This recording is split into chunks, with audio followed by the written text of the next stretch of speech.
Welcome back on Friday night. It's panel time. Sky News contributor Joe Hildebrand brightens up our Fridays every Friday. And tonight we're joined by research fellow at the Institute of Public Affairs, Mia Schlicht. Great to have you both.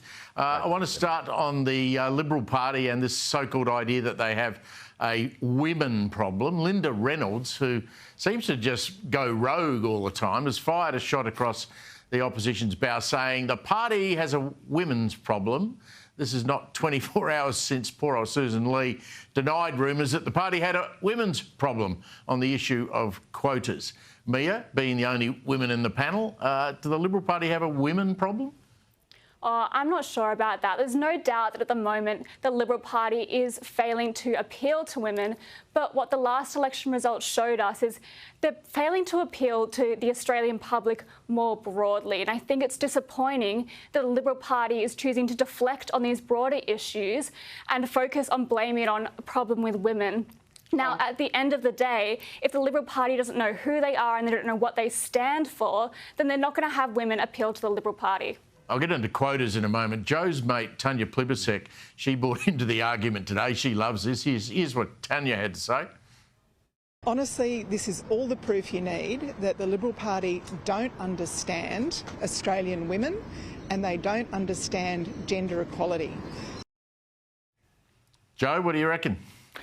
Yeah, I think there is a problem and it's a structural one. I think when the kind of teal wing of the Liberal Party, if you like, that sort of more genteel, cosmopolitan element to it went to the Teals, and we all know that the Teals had a very deliberate strategy of running a certain type of candidate, which was women, that sort of hollowed out the Liberal Party and it made it a bit more of a sort of macho, masculine sort of party, which had more sort of I guess masculine-esque policies, like, you know, being tough on border security, being tough on crime, being anti-working from home. Who doesn't want to be tough on border security? Look, I'm sure everyone does, but these are policies that appeal more to men, and it shows up in the polling again and again. These are policies that appeal more to men than to women. Mia, is that right? Mia, is that right, that border security appeals to men and not women? Oh, I'm not sure about that. I think border security is a problem that faces all Australians. But I think at the end of the day, to Joel's point, the Liberal Party just doesn't know what they stand for and they don't know what their values are. And at the end of the day, that's not going to attract any of the Australian public. Let's talk about Noel Pearson. You and I have great regard for Noel Pearson. He's done some great work, Joe, in the past. Absolutely. He's come out today and said something strange. I don't know why, but he reckons Brisbane's not a world-class city. He lives there. And it's not too late to pull out of the Olympic Games. I mean, can you remember what happened when Victoria, under Daniel Andrews, ditched the Commonwealth Games? Can you imagine what would happen if Chris Foley, the Premier of Queensland, ditched the Commonwealth Games?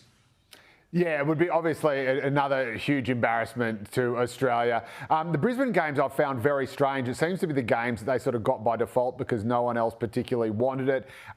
They seem to be more unpopular than popular. I mean, I came to Sydney in the year 2000 for those games, and the sense of energy and positivity and goodwill was just electrifying. Everyone was all in on it and everybody loved it. There were the usual tiny minority of naysayers, but that was about it. Whereas with Brisbane, it just seems that it doesn't really know why it's getting them. I think we do have to go through with it because, again, otherwise Australia will just look a bit silly.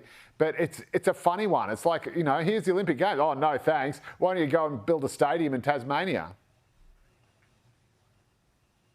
Mia, our hero of the week, I reckon, is that street sweeper from Darebin Council who said, I don't know why at our toolbox meeting every week we have to have a welcome to country. He's been... the courts have said he was unfairly dismissed. I mean, he's got a point, hasn't he? Oh, absolutely. I think he's an Australian hero. There's no doubt that these welcome to countries have just gone too far. They're overused and, quite frankly, they've lost their meaning. I mean, I don't think many Australians even know what they're saying anymore.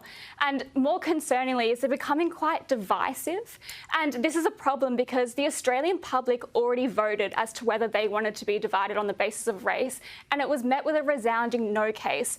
And it's frustrating that our political elite and our inner city elites continue to drive this divisive ideology. I think you agree, Joe, don't you, that they're actually diminished in importance because there are too many?